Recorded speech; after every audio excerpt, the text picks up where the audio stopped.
We are going to get started.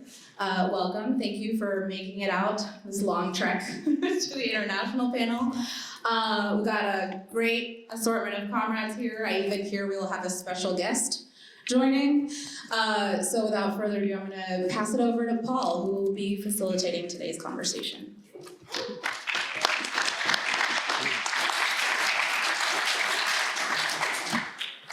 Comrades, as a member of the International Commission, that isn't working, I'll use this one. Comrades, as a member of the steering committee of the International Commission, we are improvising this event in the absence of two of our expected foreign guests.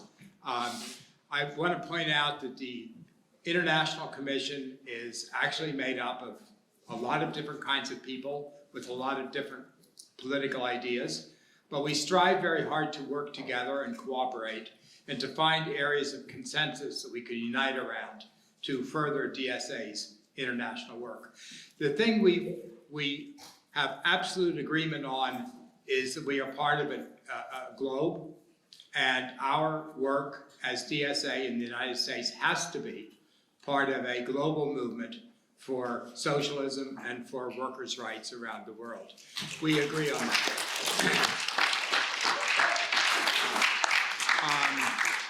So I'm not going to give a long speech about this. I just want to say, I think we should briefly introduce ourselves. My background, I've been a long-time DSA member since its founding, but my background is mainly in labor organizing, and I spent many years working at the global level with International Global Labor Solidarity from the 1980s in Central America through the last decade and the first decade of the 21st century at the global level, organizing unions around the world. And to me, for us as democratic socialists, our life, both in the US and in the world, depends heavily on the vitality and autonomy of the working class movement. So this is something we all agree on. We have different ideas about how to get there, but where we can, we reach agreement, and we try to work together on those things where there's overwhelming agreement. And now you're going to hear some of that from Jana and from Tom. And then I think Ramsin, not a member of the International Committee, is going to put forth a perspective on what he sees from the outside about our work. And just one final thing, we welcome everyone to join the IC. You can do it by this link up here if you want to join immediately. If you want to think about it, give us your name on the list at our table, or join the two events, which I'll announce at the end, where we will further meet and greet and describe. We know that the International Commission, for many of you, is kind of a black box. You don't know how we work or how we do it, and we're going to try to be as transparent as possible about that. So, with no further ado, I'd like to pass it first to Jana Silverman, who is a member of our steering committee and very active on Brazil and on Latin America. Thank you.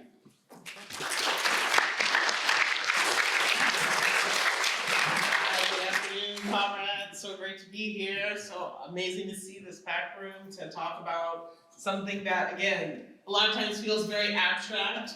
But, you know, as socialists, organizing the belly of the beast has to be as essential to our day-to-day practice, as it is doing labor work or work around the Green New Deal or anything else. So I'm gonna, hopefully not abuse too much of my time, spend about, 8 minutes if Paul can time me out here. Just to preface, first of all, I was actually not supposed to be speaking on this panel right now. We had invited the International Relations Secretary of the Workers' Party in Brazil, the Partido dos Trabalhadores, Romênio Pereira, and he was literally at the airport last night, and his flight got canceled. And it would have been like a crazy thing and a huge fee for him to get on another flight. So unfortunately, we missed this opportunity to have him, but we've had, as some of you who follow the IC already know, we've had several webinars with leaders of the PT, leaders of PSOL, of other Brazilian social movements, and different political education activities, and I'm sure there will be other opportunities in the future to hear directly from our brothers and sisters in Brazil who are on the front lines of struggle right now. So I'm going to talk a little bit about, since Homenia is not here, talking a little bit about, from the DSA perspective, why do we think as the International Committee it's so important for us to be building relationships with mass left parties in Latin America, and then talk a little bit about what we've been doing now, a big accomplishment that we had this last term, these last 2 years, which is becoming associate members of the Sao Paulo Forum of Latin American Political Parties.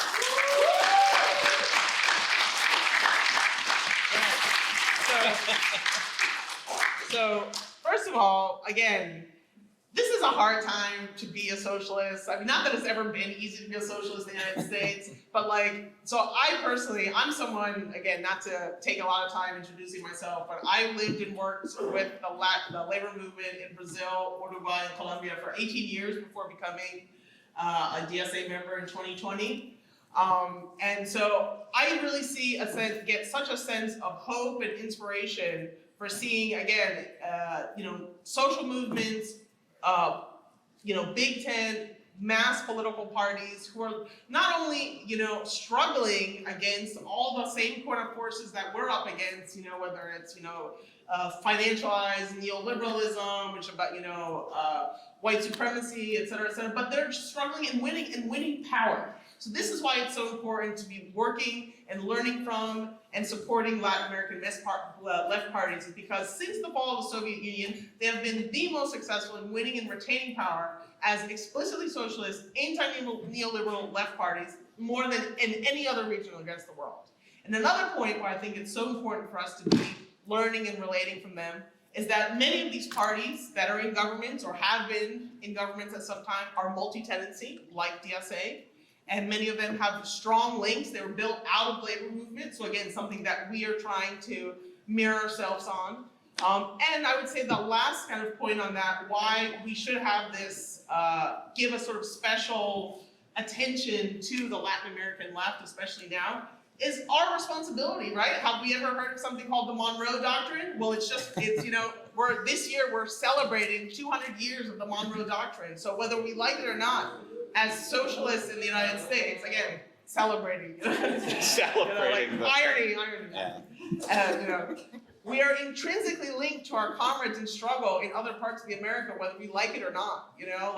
Even Biden, who's so-called, many people thought would have a sort of slightly better foreign policy on Latin America. Instead of saying Latin America is the United States' backyard, it's our front yard now, but it's still, not a sovereign, region in the world. So again, I think it's our responsibility. It's not just sort of like a strategic choice or, like a political whim, but we have an actual political obligation to support, to give solidarity to our Latin American comrades. And so I just want to, so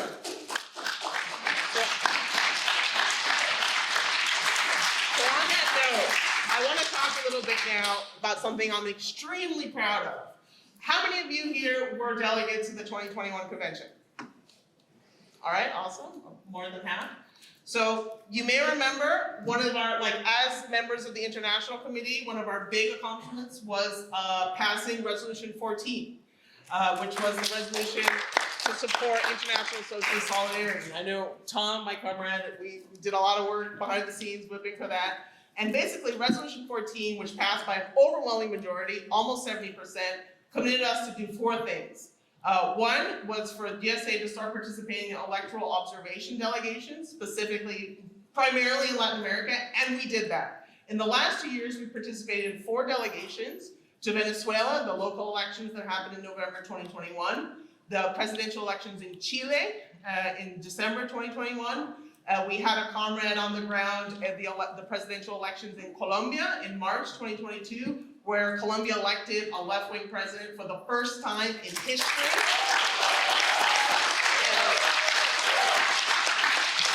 And to top it all off, and some of you may have seen our, pics, we were on the ground at the amazing, game-changing Brazilian elections back in October 2022. Where Lula, after an amazing struggle, after being in prison, on their lawfare, led by, the Department of Justice, and their henchmen, Lula was able to have this amazing comeback and have his political rights vindicated, and is now right now, just to give people a sense, I've done a lot. I lived in Brazil for almost 11 years. Unemployment is down to record levels again. And Lula hasn't even been in office more than, 8 months, So it's like, again, amazing to see how having socialist governments makes a concrete difference in working people's lives. And that is what we can see in Latin America. So the next thing that we committed to do was we committed DSA to prioritizing exchanges, political exchanges with mass parties of the Latin American left. And we have absolutely done that. We've built and strengthened relationships, not just with the PT in Brazil, but with Morena in Mexico, with the Communist Party of Cuba, PSUV in Venezuela, a range of parties that are part of the governing coalition in Colombia, which is called Pacto Histórico, Revolución Democrática in Convergencia Social in Chile, the Frente Amplio of Uruguay, which is a fascinating party, even though most people can't even pick out Uruguay on a map, and MAS of Bolivia, which is, again, many of you know the amazing story of how, after 1 year after a coup, led by, US-supported forces, they were able to have an electoral victory. So we are building those relationships stronger than ever. And on top of that, what I want to say, again, that I am so proud and so honored to have played a part in, is that we, for the first time in, what is it now, over close to 30 years, 33 years of history of the Foro de Sao Paulo. The Foro de Sao Paulo was created in 1990. For the first time, last year, a US-based leftist organization is now admitted as an associate member of the Foro. And that is DSA. We are the only US-based political force that is an associate member of the Foro de Sao Paulo, and that is a testament to the amazing work that DSA does, not just as the DSA International Committee in our campaigns, to end the embargo against Cuba, etc., but the day-to-day work that we do in the United States to build a concrete, viable, strong, left all around the country. So again, I think we should all be completely proud of those accomplishments. Anyway, I know I'm getting close to time.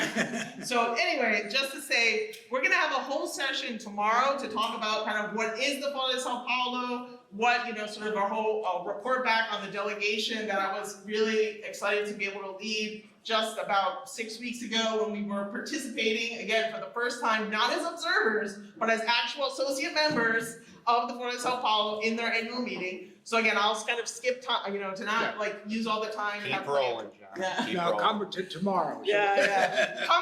Come show up tomorrow, 7:30. We'll have a lot of time to talk about what is the Foro, what does it do, what did we do as DSA in the meeting. But I just want to end. What have we gained for building these strong relationships with Latin American mass parties in general and Foro de Sao Paulo members in particular? First of all, we have been able to take a leading role in US-based coalitions and other kinds of efforts to end the genocidal embargo against Cuba and the criminal sanctions against Venezuela. We have become the point of reference as the primary representative of the US-based left for all these major Latin American left parties. We have been able to share political analyses to understand the nuts and bolts of what is going on in Latin America with the political foundations linked to Latin American left parties like the Fundación Perseu Abramo of the PT and the Fundación Lauro Campos y Marielle Franco of PSOL.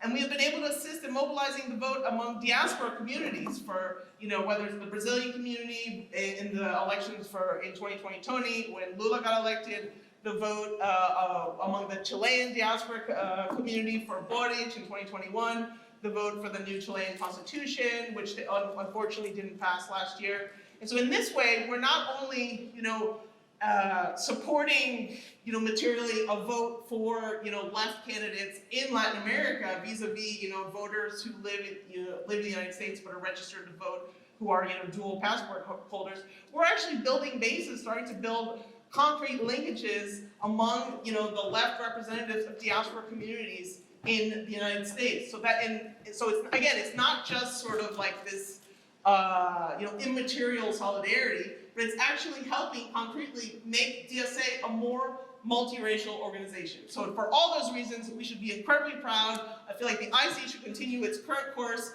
and we welcome all of you to join us.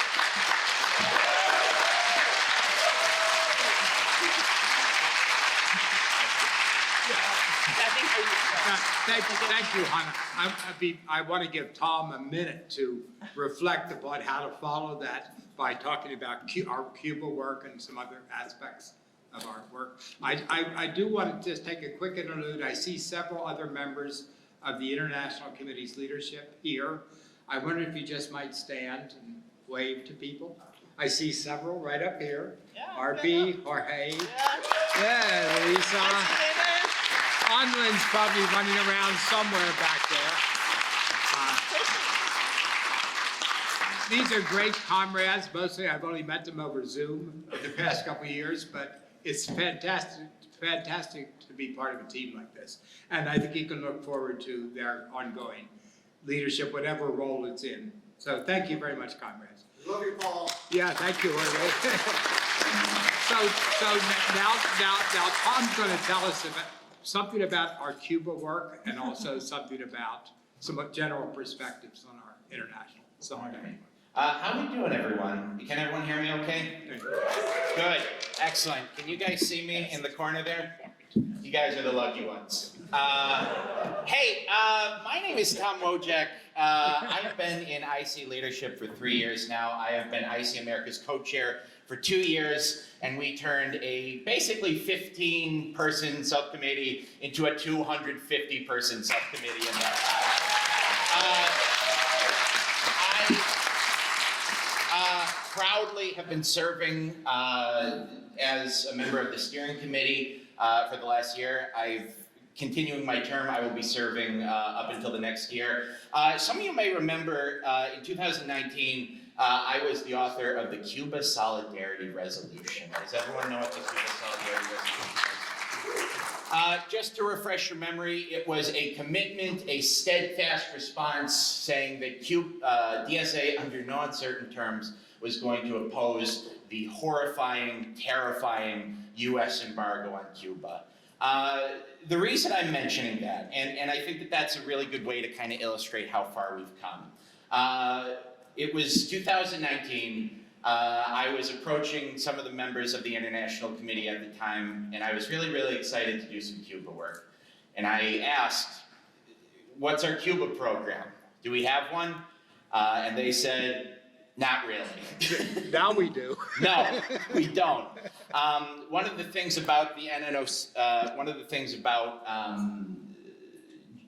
the Cuba Solidarity Resolution, we were able to join the National Network on Cuba. I don't know if you guys are aware, it is the largest coalition of organizations. By the way, talk about big tent, huge tent organizations. We're talking about tourism companies. We're talking about tiny little, Maoist sects in Idaho. We're talking about organized unions. Like, and like I said, there was a huge blind spot that we had not really solidified a position on Cuba. It was literally building from the ground up. Spoiler alert, 3 years later, and you can ask anyone, DSA is the most important anti-embargo organization in the country. That is a fact, and it's not even close.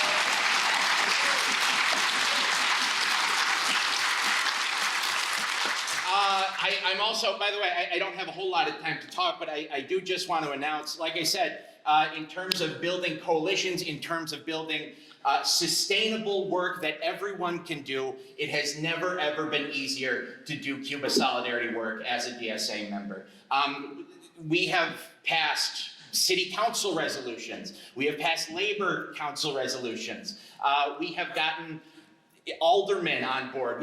Like every single thing that makes DSA great, all of our elected strength, we have been able to synthesize into Cuba work. And in fact, that is one point that I would like to make. There is this bizarre dichotomy that we either need to be doing internationalist work or national work, right? We either have internationalist projects or national projects. I am here to tell you that our national projects help our international relationships, and our international relationships amplify our projects here at home.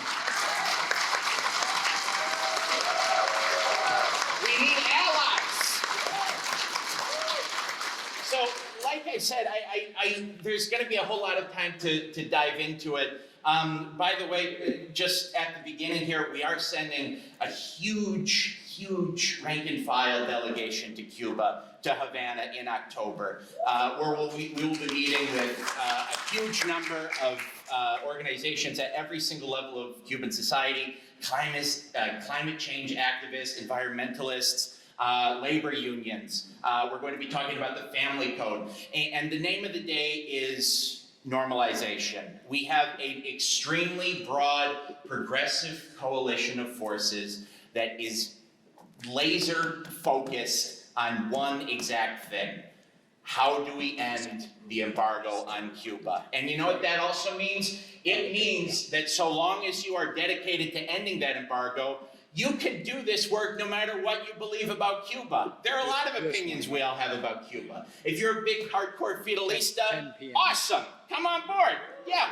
If you are someone who has critiques of the Cuban government, doesn't matter, come on board, do this work. And by the way, this is not just work that is being done by dyed-in-the-wool communists and socialists. We are reaching out to trade unionists, we are reaching out to, dare I say, liberal organizations.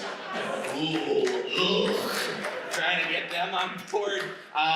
There is a huge, broad swath of people that are committed to doing this work. And like I said, I don't want to go overboard. I'm very excited to talk to you guys all about it, but that would not have been done without the International Committee, which is one of the most high-functioning, dynamic appendages of DSA. One of the best organizations within this organization.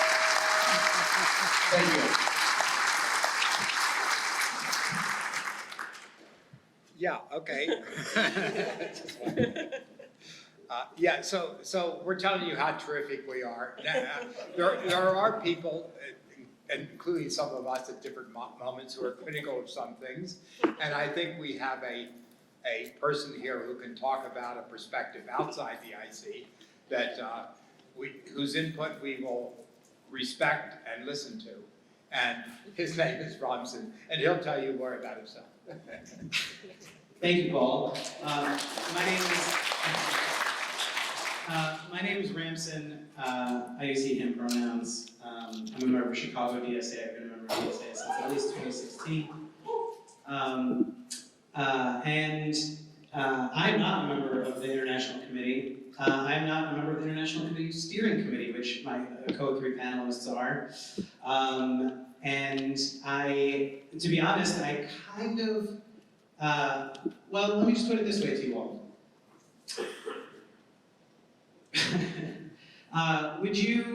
Do you all expect me to come up here and talk about how they've done a bad job? No. Okay, because that's not what I plan to do, and I hope that's not why I was put on this panel. Because I actually think the International Committee has done a great job.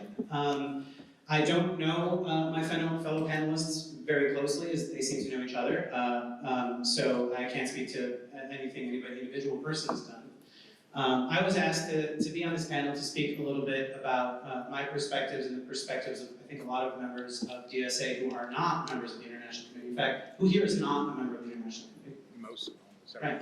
Right. Perspectives we may have, perspectives that we're interested in bringing to the debate and to our internationalist work. I thought we were doing introductions, Well, so I didn't Everything got well.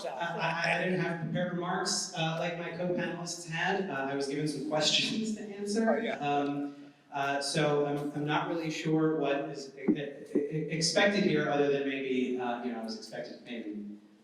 Do you want to ask the question? No, he's got it. I can just go from the questions I was told I was going to get asked here. Right. The first question I was going to get asked was, as somebody who's not on the IC, what is my opinion on the work that IC has done?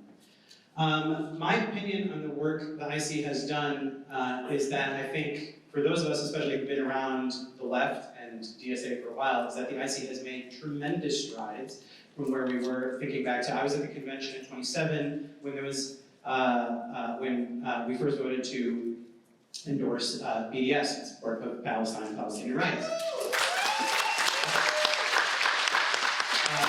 It was a beautiful moment, and there were tears on the floor for a lot of people who have worked a long time for that. I think, like I said, I have a lot of support and sort of pride in what our organization has been able to do and how far we've been able to move since 2017. I think I probably have had some disagreements with some decisions that the International Committee has made, just as I'm sure there's internal disagreements on the International Committee as to decisions that have been made. But I'm not really interested, and I don't really think that the reason we gather here in convention is to give each other letter grades. I think the reason we're here is to talk about how we can build on the work that's been done and how we can go further and go into the future, and to come together and create a collective vision for where we want the organization to go, the policies, the objectives, and the goals. Now, so after that, we had our comrade from New York here come in. So I don't want to. You could even introduce it if you want. No, You want to answer the other question? But answer the other question. No, go ahead. No, go ahead. Yeah, Just finish up. improvise it. Look, the other question that I was asked was, what is the role of a socialist organization in the international socialist movement? And what role can DSA play in that? And I think, I grew up here in Chicago in a stateless diaspora.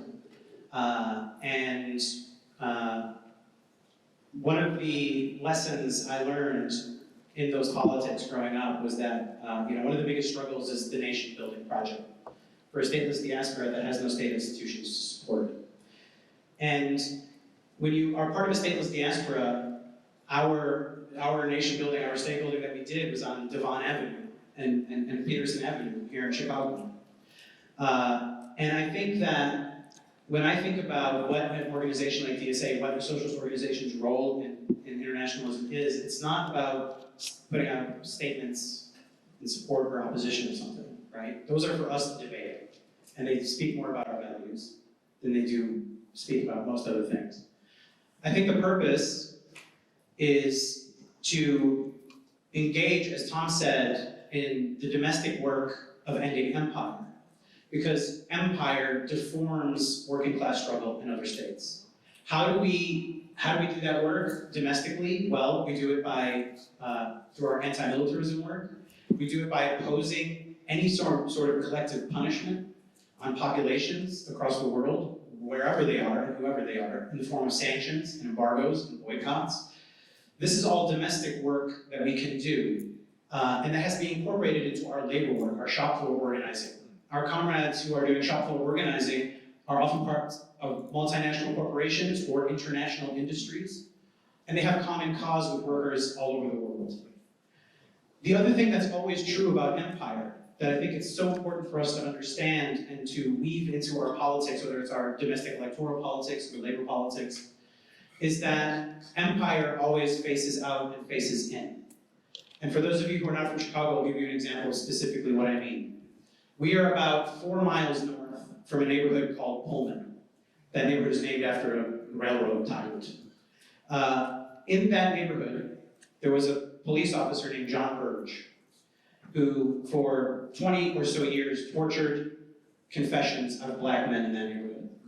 John Burge learned those techniques in Vietnam, and he brought them home to these streets, miles from where we're sitting.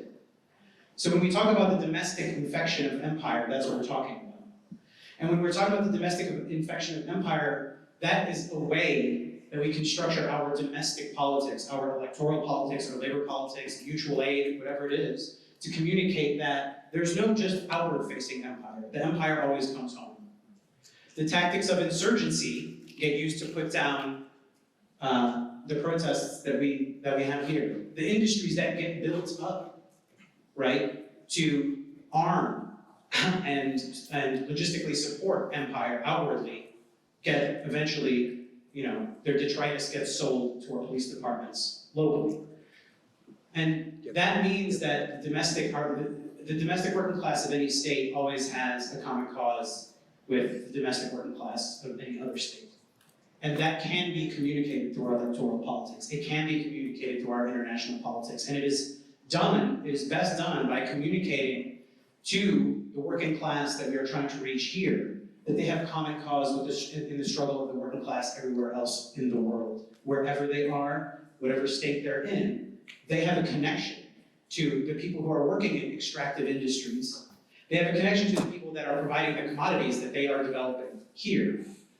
That is always true about empire, and that is something that is a simple message that can always be woven in to our domestic electoral work and to our labor work. And I think that we have to keep that in mind always. And I am so excited to see where we're going to go based on the work that the International Committee has done in advancing the politics of this organization since 2019 and 2017, and how we're going to take that ever further and communicate the opposition to empire and weave it into our domestic politics.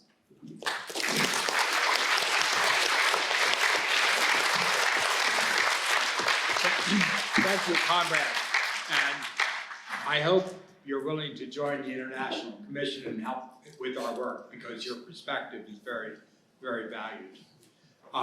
Now, our surprise guest, you've already met him, so I won't go into any details, is Zohran Mamdani, and he's going to talk about whatever he's going to talk about.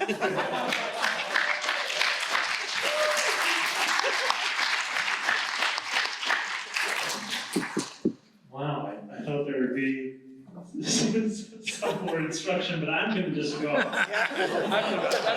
Never given an elected official this much leeway. Maybe too much. You know, it's a real, that was just such a lovely answer. Just so inspiring and so clear-eyed, and exactly the thing that I and I think so many others need to hear. I think just thinking about the importance of international solidarity, you know, I was born and raised in Kampala, Uganda. I then moved to Cape Town when I was 5, when my father got a job at the University of Cape Town. I lived there until I was 7, and then I moved to New York City when my father got a job at Columbia. And growing up in Kampala, growing up outside of this country, and going back once I moved here, has very much helped to ground my politics. And I think that it has really helped also for me to understand how mainstream some of the most radical things, some of the things that we are told are so radical in America, how mainstream they really are. You know, I talk a lot about Palestine. Palestine is what got me into politics and organizing. You know, in high school, I used to go back and forth with a friend of mine on Facebook. We'd debate about Israel and Palestine. And every time I was like, oh, this time I really fucking got him. I really got him. And tomorrow he's going to be like, you got me, man. I'm with you. And the problem was that he felt the same way every time he wrote back. And we went back and forth, back and forth, back and forth. And simultaneously, I was also, you know, I am a big cricket fan. And at the same time as I was having these back and forth arguments, I actually got together with about 20 other South Asian and Indo-Caribbean kids in my high school, and we co-founded our school's first cricket team. And yeah, woo! The international struggle! And that lesson of what you can do with a small group of people, how you can create an entirely new institution just on the basis of organizing with a few like-minded people, that made me realize that actually I need to get off Facebook when it comes to Palestine to actually organize around Palestine. And I think when you're in high school, it's very in vogue to tell people, you know, don't preach to the choir. I used to really hear it. I have to talk to my friend who disagrees with me. And in college, I came to the realization that you need to organize the choir. There are a lot of people who agree with us. This goes back to the initial point. Because the demand for consistency is not such a radical demand. The demand that we stop giving $3.8 billion a year, not even to Israel, we're giving it to Israel to give to our weapons contractors. It is such a basic demand. And I think the importance for me of international solidarity is that it takes me out of the American political landscape and reminds me just how tame some of the things are that I'm actually calling for or that I support. And it reminds me of the necessity of grounding ourselves in the struggles as opposed to the fights around the struggles. Because if you are in the latter, then you will start to rationalize compromises which actually get you nowhere. You know, and I've said to people, you know, we introduced this legislation with State Senator Jabari Brisport when the DSA elected of not on our dime. And yet, and not on our dime, look, I love the legislation. It is legislation we have to fight for, it is legislation we have to organize for. But we need to be clear that there is no compromise to be made on that legislation because that legislation is only about what is going on in the settlements. We know that beyond that Israel is an apartheid state. When you say Israel is an apartheid state, you're also speaking about what's happening within Israel. And so I have to remind myself of these things while I'm in Albany and I'm hearing from colleague after colleague after colleague about you've ended your political career. You are going to face money that you've never seen before in your primaries. You've this, you've that, you've that. And look, some of it might be true. I will face a lot of money against me. But the truth of it is, this is where Americans are already at. Right? Americans are already at. And when they tell us, and I hear it time and again, this is an attack on the Jewish community, this is an attempt to demonize Jews across New York State. I'm like, how do you contend with the fact that 58% of American Jewish voters do not want any American money going to the settlements? How do you contend with that?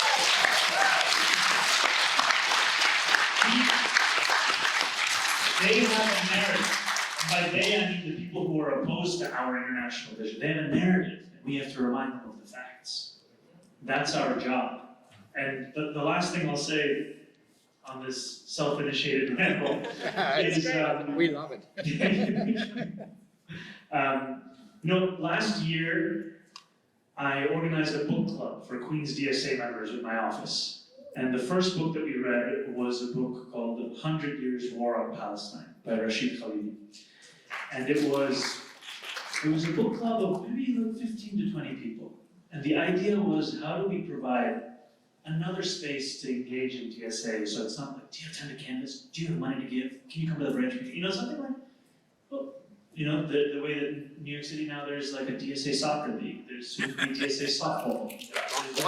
I think there's an importance of also expanding the ways that you can be a socialist and practice your socialism, and also deepen your understanding. Because I myself find that I live too much on the surface, and I need more depth, and I need to get a little bit away from the day-to-day and the Twitter of it all. I need to get into the roots of understanding something. So we had this book club, reading through, and it was really a lovely experience. And in the final meeting, we had Rashid Khalidi himself come to our book club, and we asked him questions.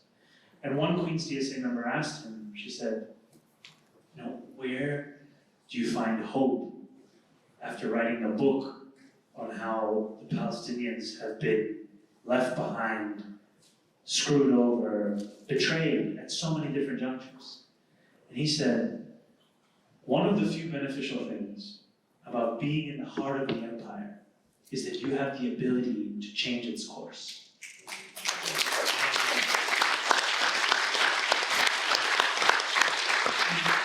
He spoke about the shifting public opinion when it came to Palestine, and how it's getting to a point where the day that this support, unquestioned support, it's starting to become untenable. Not to say it's destined, not to say we should sit back and relax, but just to say that the conditions are getting better and better for the organizing that we know we have to do. And that hope is something that I keep with me, because I know that these battles are going to be long, they're going to be very hard fought, but I know that we have a purpose as Americans to stand up for our brothers and sisters across the world, because we know that our words are heard in a way that theirs are not. And we know that we have a reason beyond moral to get involved, because we are coming closer and closer to the precipice where we can actually win on some of these issues. And I really appreciate each and every one of you, because it is a beautiful thing to be part of an organization that is clear-eyed about what needs to be done, and it is clear-eyed about the fact that we cannot allow for progressive except Palestine. We have to make it clear that our socialism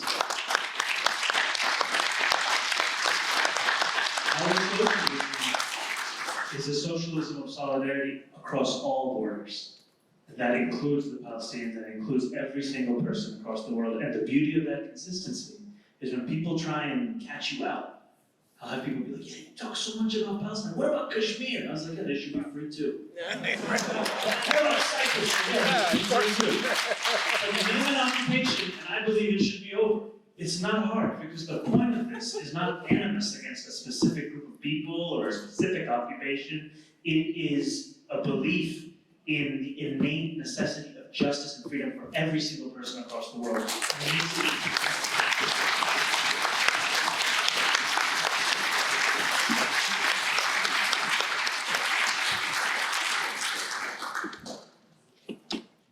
Thank you, comrade. It's hard to, now we have one more little task.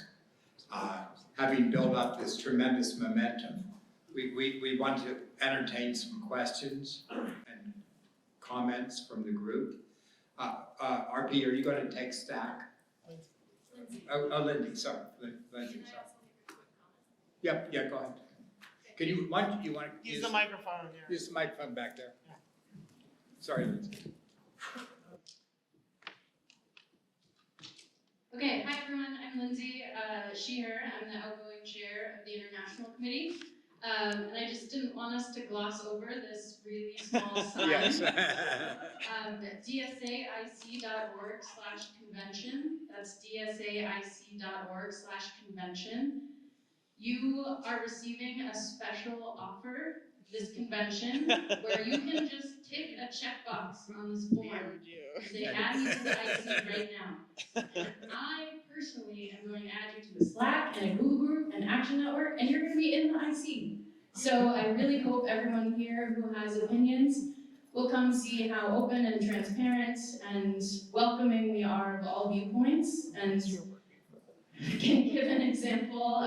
For someone posted in our All IC Slack a couple hours ago, I really think we should do this. And one of our leaders said, then do it. And it's already online about Petro in Colombia. So I really encourage everyone, there's like 6 questions. If you want to be in the IC, literally there's nothing stopping you from coming and drafting statements and doing campaigns. So I hope everyone will do that. And I will take stack. Thank you, Lindsay. So this is not for or against. We'll take the first 5.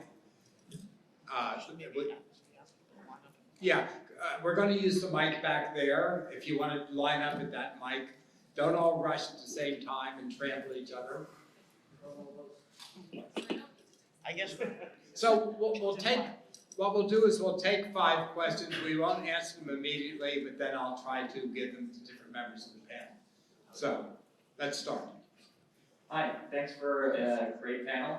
Tim M. Ehan from Silicon Valley. A lot of my work is sort of like hyper-local. And in my workplace, there's about 2/3 of people are international. And one thing we try to do a lot of is sort of agitation, get people to recognize the problems in political agitation, see how people can get there. And something we've talked about both at my union and sort of in our chapter is trying to translate our materials and things like that, but we don't really have capacity. And it's sort of in light of the comment about how our work locally can spread internationally and vice versa, that felt like an intersection between both hyperlocal and sort of the international perspective, which I hope maybe you guys can comment on. Thank you.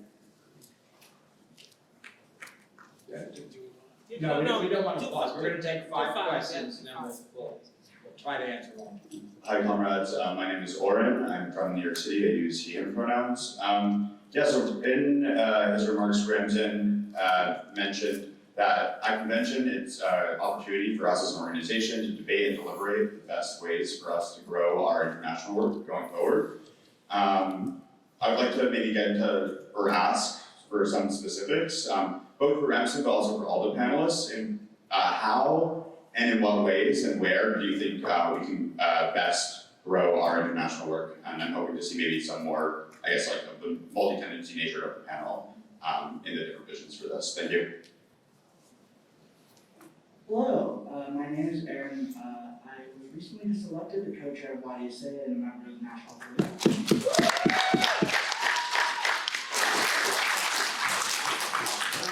Yesterday at YDSA's convention, we reaffirmed the YDSA's commitment to the International Committee's Leadership Committee, which I'm really excited about. I want to kind of ask the panel, we had a lot of really vigorous discussion about the role that you socialists play in the international movement. And so I kind of want to hear from the panelists, what role do you guys think that you socialists should play in kind of international work? What role do campuses play? How can we orient YDSA's strategic role within TSA towards the very important international work that's being done on the desk? Hi everybody, my name is Jorge Maldonado. I'm from Jersey City in the North Jersey chapter. Just a quick comment and a question that goes into it. I think part of my sort of interest, I'm not on the IC, I think part of just kind of echoing some of the maybe thoughts of why someone like myself might not be an IC who considers themselves very into international politics. I think specifically it's been around discussion about what is considered a mass party, and how we describe other parties within governments that we're supporting that are sometimes either characterized as labeled as marginal or not as really significant.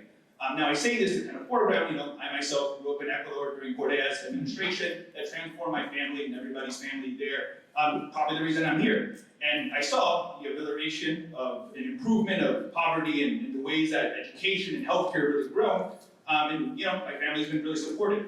But since then, I've also learned about some of the contradictions and tensions within the left there, especially amongst indigenous, about how much of that sort of improvement came at the cost of the rainforest, came at the cost of oil, came at the cost of desperation there. And that's the sort of challenges that Correa has faced with Konai and other indigenous groups, right? That's just one tension there. And I think so far, I've been able to be lucky to be part of a project where I've been able to interview mass parties like MAS and PT and Morena, but I've also undergone my own sort of travels in Latin America, visiting Nuevo Peru in Peru. I've been able to go to PSOL and stay with people there. And I say this and ground this all just to sort of, why is it that sometimes it feels like when we, as DSA here, are marginal in the context of the world, and but have so much potential, why sometimes we attribute some of that to some of the other parties that, in some ways have much more growth than we have electeds, have labor movements, labor leaders, or even in their smaller size, much more diverse than we are. My question, I guess, so that's some of the comment. The question being, how do we continue to sort of, and how going forward, are we continuing to try to have as diverse of an opinion, respecting a lot of labor leaders, a lot of organizers, indigenous leaders that are sometimes not part of those mass parties that I think we're most closely trying to affiliate ourselves with. Yeah, thank you, Jorge. I've got one more and then we'll try to answer your first set of questions. Hi, my name is Ivan Palacios. I'm from Savannah, Georgia. I'm our first and only delegate from that city. And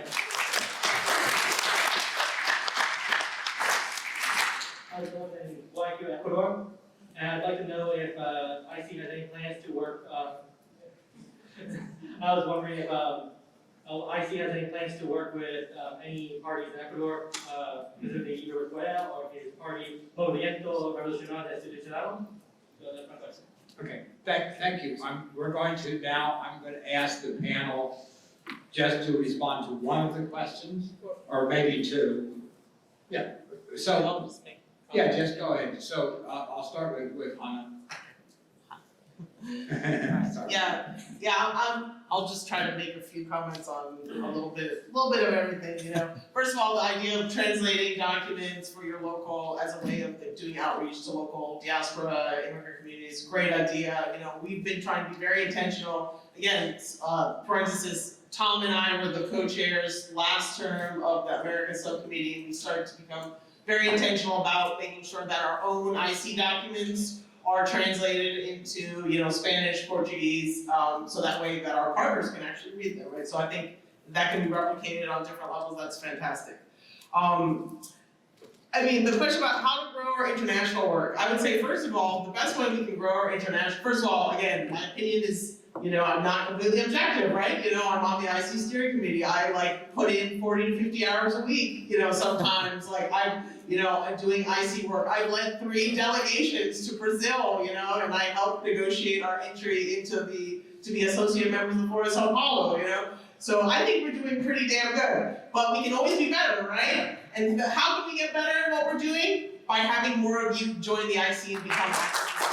Because we are absolutely a big organization. We would love to have as many relationships with as many left parties in the world as possible. But frankly, given the fact that we're only a core of activists this big, we don't have the capacity right now to prioritize relationships sometimes with smaller parties, right? It's not even a political question, it's a capacity issue. So that's why I think we absolutely, in the case of Ecuador, we've had contacts obviously with, Revolución Ciudadana. I know it's taken different forms, but of course, and we've had, conversations with folks from Pachacuti, but we would love to be able to talk with more like independent trade unions. We would love to be able to talk more with eco-socialists there. But frankly, we don't have sometimes enough people just on the ground with language capacity to be able to do that. So the best way, if you have, ideas and comments about how we can make that happen or great contacts abroad, don't leave them for yourself, don't leave them for your caucus, bring them to the IC, join the IC, and we would love to institutionalize those things. I also, first of all, very good point. I also just want to lean into this sort of pragmatism of the work that we do, sort of the realpolitik of the work that we do. Aside from any sort of intellectual or academic conversations we might have, any criticisms we might have, some of the work that we do, it is kind of basic. We are the big red telephone between other organizations and the SA. So in a lot of ways, it's just maintaining those relationships, maintaining those lines of communication, and just in terms of kind of analyzing okay, well, what organization should we prioritize? What group do we need to work with? Which group do we want us to, just to tell you from a realpolitik perspective, the ideal relationship for any region is that everyone likes us all the time and that we have infinite resources to do everything. Truly and honestly, there's this dichotomy between PSOL and PT, right, in Brazil. I love PT. I love PSOL. I think we should have, I even love factions within, PSOL, like MES. I think that there should be relationships to a lot of those groups. But then we look at the numbers on the paper and you see that, again, that's not discounting anyone, but who is in government? PT. Who has the largest membership? PT. Now, that will change if PSOL ever becomes the governing party of Brazil. Certainly, we will prioritize them. But I do think that we have to have some realistic expectations about, who we're talking to. So, like I said, in all the work that we have done, no one has ever told us you can only speak to us or no one. You can only speak to this group of people or that group of people. I'm going to give Tom a little nudge because we have exactly 10 minutes. I've written a poem that I would like to read you all. A soliloquy. I'm done. We have about 10 minutes. We didn't comment on the campus thing. I think that's terribly important. Maybe we could have a little discussion about that with Aaron later. Because I think YDSA we should definitely release that to the International Committee and work on that. They're very important. We're talking about chapter liaisons for the chapters. We also mean that for YDSA. And that will be in a fairly efficient way to link up and send ideas back and forth with the International Committee. With understanding we have now 9 minutes and 5 speakers. He's got to go, so he's got to move. He does it. Sorry, I just wanted to, before we get to the next questions, I just wanted to address a couple of the questions, if that's possible. I think in the first question, there is this setting up of a context where this idea of hyper-local and international. And I think that for anyone to care about these issues, we have to make them hyperlocal. We have to make clear that when the boot of the NYPD is on your neck, it's been laced by the IDF. Right? We have to make, not specifically that example all the time, but just to say that for working class people who have very little time, who have so many stresses, who are under so many pressures, there isn't that much time for symbolism. We have to make it materially connected to their life. And I think that what opportunity we have is that we are in a country where those connections abound, especially in New York City. You have so many opportunities to make clear the ways in which that struggle over there is tied to capital's interest over here. Right? The story that was given to us about the police officer just miles from here, and how we can get people in that neighborhood maybe to care about Vietnam, right?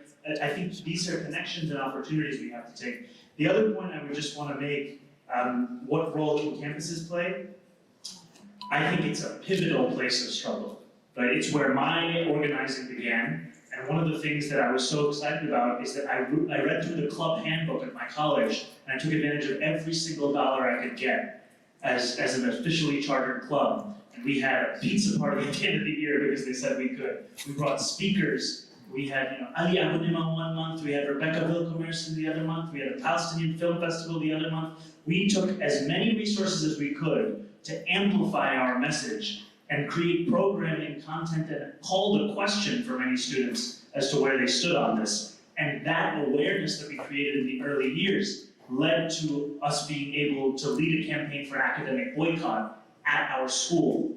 And so I just implore, I think the idea of a liaison is a great idea, and I also think that just for any YDSA members or people who know YDSA members, to say that to be chartered, to take advantage of every dollar that there is there, and to understand that that is the moment where a lot of people are coming up with their international politics, and we have to be realistic about the institutions of injustice across this world. They start very, very early, and so we need to be right there with them. Thank you. One more panel. Yeah. If I could, I just want to, the international class struggle is a seamless thread. And I was wondering if you all here had somebody come up to you and they said, can you explain to me the politics of your city or county that you organize in? How many of you would think, well, that's a complicated question? Show of hands. In fact, if somebody came to you and said, what's the politics of your DSA chapter? How many of you would say it's a complicated question? So the issue here is not, to my mind, the issue here is not like what groups should we be meeting with and who should we prioritize. That's less important to me when I think about our international work going forward than understanding that there are complexities and contradictions everywhere capital operates on the planet Earth. And capital operates everywhere on the planet Earth. There are states, as one of the questioners mentioned, where there's a socialist project in development, but it relies heavily on extractive industries. Somebody mentioned the example of Bolivia earlier. Moss has to contend with the fact that about 70% of its exports come from raw commodities that it exports, including extractive ones, which means in turn that there are going to be workers who work in those mines or in those oil fields or in those agricultural areas who might sometimes have interests that are adverse to the indigenous people who live around those areas, as a comrade mentioned.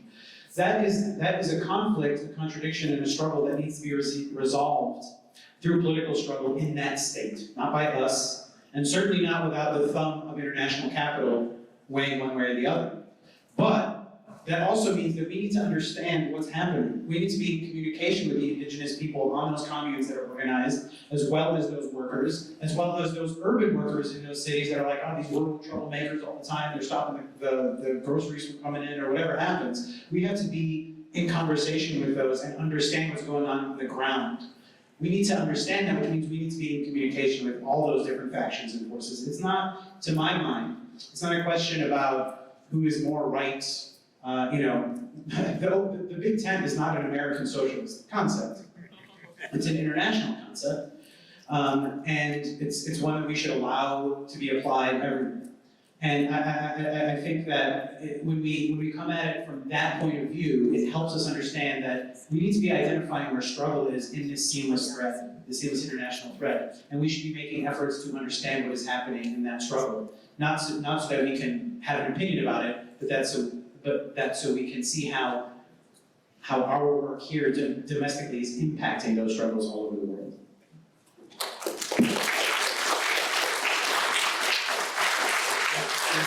We're running out, so ask your questions quickly and we'll try to answer them quickly. Thanks. Thank you. Yeah. Three questions. We can do 5 if you keep them both short. Okay, yeah, sorry, I stuttered, just a little bit. My name is Alex, I am from Boise DSA, I'm an NPC candidate. I actually got a chance to go down to Paraguay, sent on assignment from both my local chapter as well as my caucus, Social Labor. I got to meet with a bunch of different people, apparently Frozokomi, as well as Citande, the Sindicato de Trabajadores de la Ande. And specifically with them, they are reaching specific tension with Brazil because of Lula's decision to take a similar line as far as the previous president on the question of the dam, which Paraguay was really screwed over with. So this question is, how do you see sort of labor, Boise DSA potentially pushing for unity, especially close with these parties, and also what is your policy as far as working with trade unions, especially Citande, that was able to push for a general strike, strike to oppose privatization of large dam the world. And thank you. Thank you.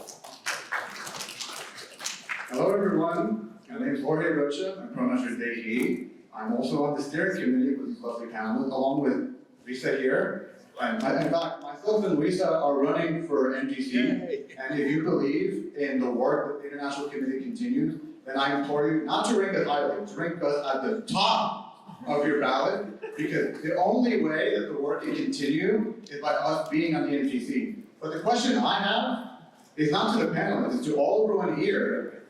Who here is a person of color? Keep your hands raised, keep them raised. Who here is not a man? I want every single one of you to go to that link and apply to be part of the IP.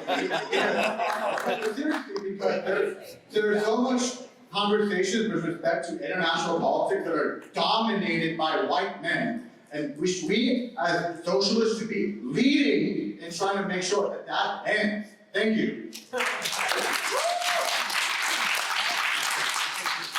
I guess we're only taking questions from NBC candidates, so my bad. So my name is Louisa, she, her pronouns. That was absolutely right about women. Please join the IC. I cannot wait. We've had work sessions on trying to get more women into the IC. But briefly, Canon, we work with, we went to Foro Sao Paulo, and I was wondering, like, for me, the top issues were sovereignty, ending the blockades in Cuba, Venezuela, Nicaragua, Ukraine, and then increasing relationship with China. And so I was just wondering, like, for those of us who weren't there, which is like everybody except you and me pretty much. So what would you say, like, would be surprising to the left? Or what do you think of the left in the United States needs to know? So that's my question, thanks. Next. Hey comrades, my name's Sveta, I usually her pronouns, I'm not running for PC. Actually, I really appreciate the discussion here, and looking forward to more opportunities to deepen our politics around international struggle. I think our organization is really maturing, and this panel is part of it. I just wanted to ask a question, I think, about how we can bring some of these international lenses into our work beyond kind of individual campaigns. And as much as I really respect the amount of effort and labor that goes into being on the International Committee, many of us in this room are putting that same amount of time in building the rest of this organization. So how can we bridge those issues?